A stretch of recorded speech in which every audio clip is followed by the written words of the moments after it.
दोस्तों 10वीं 12वीं पास के लिए सेंट्रल यूनिवर्सिटी में नई वैकेंसी आ चुकी है। वो भी एलडीसी का पोस्ट है, एमटीएस का पोस्ट है और भी बहुत सारे पोस्ट है। ऑनलाइन लिंक भी एक्टिवेट हो चुका है। हालांकि मैंने पिछला वीडियो जो डाला था उस समय लिंक एक्टिवेट नहीं था।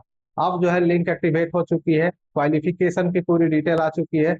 उम्र कितना चाहिए वो भी आ चुका है। सैलरी वगैरह सब सारा का सारा डिटेल आ चुका है। चलिए देखते हैं।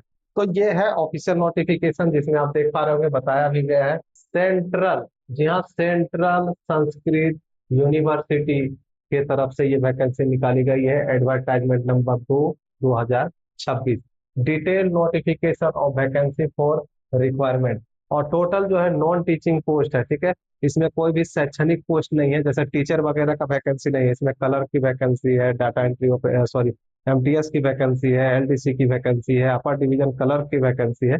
देखिए यहाँ पे जो है कौन कौन से पोस्ट है पहले ये देख लेते हैं। देखिए सीरियल नंबर 1 से अगर हम देखें तो टोटल जो है कितने तरह के पोस्ट है, तो 18 और ये 19 20 तरह के जो है पोस्ट है, जिसमें देख सकते हैं मेडिकल अटेंडेंट ड्रेसर का पोस्ट है, लाइब्रेरी अटेंडेंट का पोस्ट है, मल्टीटास्किंग स्टाफ का पोस्ट है, ड्राइवर का पोस्ट है, लोअर डिवीजन क्लर्क का पोस्ट है जो एलडीसी मैंने बताया। और अच्छा खासा पोस्ट भी है, देख सकते हैं। अगर हम एमटीएस की बात करें तो टोटल 22 सीटें हैं।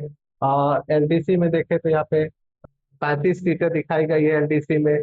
फिर अपर डिवीजन क्लर्क में भी देखें 16 सीटें हैं। तो अच्छा खासा सीट भी है।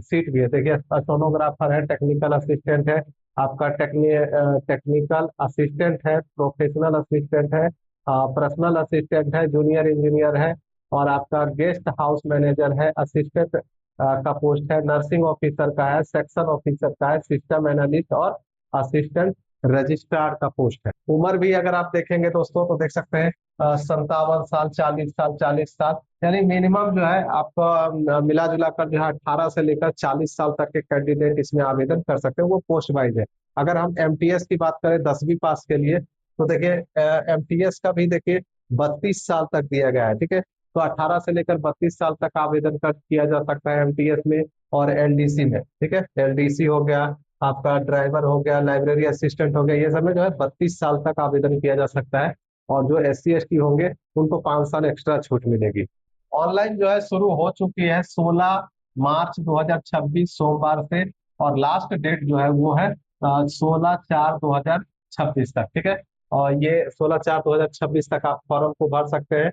और इसके बाद जब आप फॉर्म को भर लेंगे तो 15 दिनों के अंदर जो है आपको प्रिंट आउट जो निकलेगा, ठीक है, प्रिंट आउट जो आपको मिलेगा, प्रिंट आउट जो मिलेगा आपको 15 दिनों के अंदर जो है आपको ये प्रिंट आउट को ऑफिस में भेजना भी पड़ेगा, ठीक है। जो यहाँ पे एड्रेस देके बताया भी गया है, दिखाया गया the vice chancellor central Sanskrit university 5657 institutional area, Janakpuri, new Delhi 110058। इस एड्रेस पे आपको जो है अपना हार्ड कॉपी भेजना है, ठीक है। देख सकते हैं यहाँ पे बताया भी गया हार्ड कॉपी आपको भेजना है। हार्ड कॉपी में क्या क्या रहेगा, एक तो आपका प्रिंट आउट रहेगा, साथ में आप जो सर्टिफिकेट अपलोड करेंगे वो सारे के सारे सर्टिफिकेट का फोटो कॉपी आपको भेजना पड़ेगा। अब दोस्तों आ जाते हैं एप्लीकेशन फीस पे। एप्लीकेशन फीस अगर हम देखें तो लेवल 10 से लेकर 14 तक, जिसमें रजिस्ट्रार, असिस्टेंट रजिस्ट्रार और सिस्टम एनालिस्ट का पोस्ट है, जिसमें जनरल, ओबीसी, ईडब्ल्यूएस के लिए 3,000 रुपये एप्लीकेशन फीस है।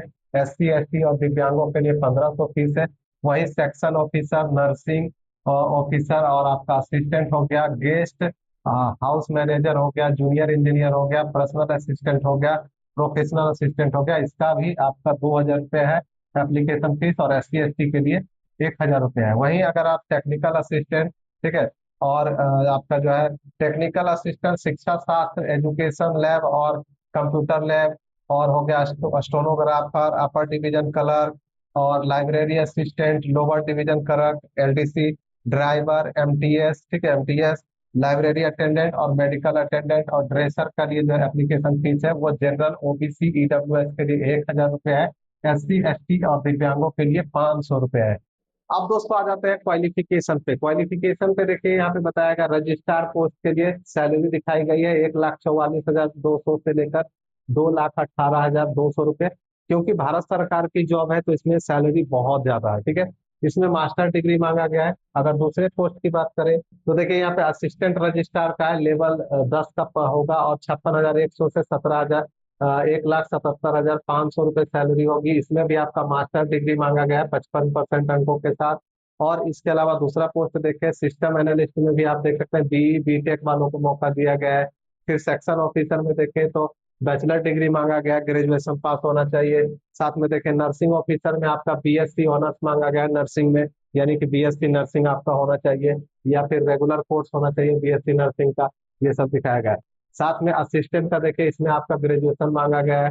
ठीक है, 35,400 से लेकर 1,12,400 रुपये सैलरी है। गेस्ट हाउस मैनेजर का देखिए बैचलर डिग्री मांगा गया है, इसमें भी सैलरी वही है। जूनियर इंजीनियर में तो आपका इंजीनियरिंग ही मांगा जाएगा। वहीं पर्सनल असिस्टेंट में देखें, पर्सनल असिस्टेंट में देखिए आपका बैचलर डिग्री मांगा गया है। ठीक है, बैचलर डिग्री मांगी गई है प्लस टाइपिंग वगैरह है, और कंप्यूटर का नॉलेज होना चाहिए। प्रोफेशनल असिस्टेंट में भी वही है, मास्टर डिग्री मांगा गया है library library and information science में, या फिर बैचलर डिग्री के साथ साथ जो है लाइब्रेरी इंफॉर्मेशन होना चाहिए। अगर हम यहाँ पे देखें, और देखिए लाइब्रेरियन वाला में जो है कंप्यूटर का भी नॉलेज मांगा गया है, और टेक्निकल असिस्टेंट में बैचलर डिग्री मांगा गया है 3 साल का कम से कम। ठीक है, और कंप्यूटर का ज्ञान वगैरह जो है अच्छा खासा होना चाहिए टेक्निकल असिस्टेंट वगैरह में। देखिए बैचलर डिग्री इंजीनियरिंग मांगा गया है टेक्निकल असिस्टेंट कंप्यूटर लैब के लिए, सैलरी भी अच्छी खासी है। फिर देखें तो यहाँ पे स्टोनोग्राफर ग्राफर में बैचलर डिग्री मांगा गया है। फिर देखें अपर डिवीजन क्लर्क में भी बैचलर डिग्री मांगा गया है। लाइब्रेरी असिस्टेंट में देखें तो बैचलर डिग्री मांगा गया है, और लाइब्रेरी साइंस में, और 30 शब्द प्रति मिनट का जो है इंग्लिश टाइपिंग भी मांगा गया, और कंप्यूटर नॉलेज भी होना चाहिए। लोअर डिवीजन क्लर्क में बैचलर डिग्री के साथ साथ आपका टाइपिंग मांगी गई है, और ड्राइवर में आपका 10वीं पास होना चाहिए, साथ में आपके पास वैलिड ड्राइविंग लाइसेंस होनी चाहिए। फिर देखिए एमटीएस में आपका सिर्फ 10वीं पास मांगा गया, और कुछ भी नहीं मांगा गया है, सिर्फ 10वीं पास होना चाहिए। अगर आप 10वीं नहीं है तो अगर आपके पास आईटीआई है तो भी आप आवेदन कर सकते हैं। लाइब्रेरी अटेंडेंट में देखें तो उसको, लाइब्रेरी अटेंडेंट में आपका देख सकते हैं 10+2 मांगी गई है। मेडिकल अटेंडेंट में आपका 10+2 साइंस मांगा गया है। ठीक है, और 1 साल का एक्सपीरियंस वगैरह मांगा गया है। तो ये क्वालिफिकेशन है। आपके पास अगर योग्यता है तो एक से अधिक पोस्ट पे भी आवेदन कर सकते हैं। और देखिए अलग अलग एग्जाम होगा। ठीक है, देख सकते हैं शेड्यूल 1 में पहला चरण में जो है आपका system analyst, junior engineer, assistant, technical assistant और ड्राइवर की परीक्षा ली जाएगी। ठीक है, उसके बाद जब प्रथम चरण खत्म होगा तो द्वितीय चरण में देखें section officer, technical assistant, personal assistant, professional assistant और एमटीएस की जो है एग्जामिनेशन ली जाएगी। फिर देखिए यहाँ पे शेड्यूल 3 में assistant registrar, upper division clerk, library assistant, stenographer, medical attendant, racer, library attendant का परीक्षा तीसरे शेड्यूल में होगा, यानी तीसरे चरण में होगा। और चौथे चरण में जो है nursing officer, guest house manager और लोअर डिवीजन क्लर्क की परीक्षा ली जाएगी। अब आपके मन में होगा कि परीक्षा कहाँ होगा भाई। ये परीक्षा जो है आपका दिल्ली, मुंबई और आपका कोलकाता और बेंगलुरु में सेंटर होगा। ठीक है, इससे ज्यादा सेंटर नहीं होंगे। अभी तक तो यही 4-5 सेंटर बताए गए। हो सकता है आगे चल कर अगर कैंडिडेट ज्यादा होता है तो सेंटर भी बढ़ सकता है। और आपको फॉर्म भरते वक्त सेंटर चूज करना होगा। ठीक है, और इसमें कहा गया है कि अगर आप एक से अधिक फॉर्म भरते हैं तो केवल एक ही सेंटर चूज करिएगा, एक ही शहर को चूज करिएगा। क्योंकि परीक्षा देख सकते हैं अलग अलग शेड्यूल में, अगर मान लिया जाए आप भर दिए, एमटीएस का भी भर दिए और लोअर डिवीजन क्लर्क का भी भर दिए, अब दोनों का परीक्षा 2 शहर में पड़ जाएगा, तो फिर आपको जो है दिक्कत हो जाएगी, 2 शहर जाना पड़ेगा। इसीलिए एक सेंटर चूज करिएगा, ताकि जो है दोनों परीक्षा आपको एक ही शहर में हो जाए। भले ही आपका जो है डेट अलग अलग हो, लेकिन शहर एक ही होना होगा। ठीक है, अगर आप सिलेबस वगैरह डाउनलोड करना चाहते हैं तो सेंट्रल संस्कृत यूनिवर्सिटी की वेबसाइट से देखिए यहाँ से डाउनलोड किया जा सकता है। देखिए यहाँ पे पीडीएफ वगैरह दिया गया है सिलेबस का, तो यहाँ से डाउनलोड कर सकते हैं। या फिर देखिए दूसरा तरीका ये है कि आप रोजगार बिहार.com पे आ जाइए। रोजगार बिहार.com पे आ जाइए, यहाँ पे भी आपको सारी इंफॉर्मेशन मिल जाएगी, साथ में लिंक वगैरह जो है आपको टोटल का टोटल मिल जाएगा। ठीक है, देख सकते हैं डेट वगैरह दी गई है, पोस्ट का डिटेल दिया गया है, और आपका यहाँ पे योग्यता वगैरह बताई गई है। साथ में सारा डिटेल, मतलब क्या क्या डॉक्यूमेंट वगैरह लगेगा, क्या चयन प्रक्रिया में क्या क्या होगा, वो सब बताया गया है। साथ में यहाँ पे हार्ड कॉपी भेजने का जो है एड्रेस भी यहाँ पे दिया गया है। और देखिए यहाँ पे ऑनलाइन करने के लिए लिंक दिया गया है। और जो मैंने अभी आपको बताया कि सिलेबस कहाँ से डाउनलोड कर सकते हैं, तो बस ये ऑनलाइन होम पेज पे क्लिक करेंगे तो वो वाला पेज खुल जाएगा, वहां से आप आसानी से डाउनलोड कर पाएंगे। तो उम्मीद करता हूँ वीडियो पसंद आई होगी, तो ज्यादा से ज्यादा शेयर करें, चैनल को सब्सक्राइब कर ले पल पल की अपडेट के लिए। जय हिंद।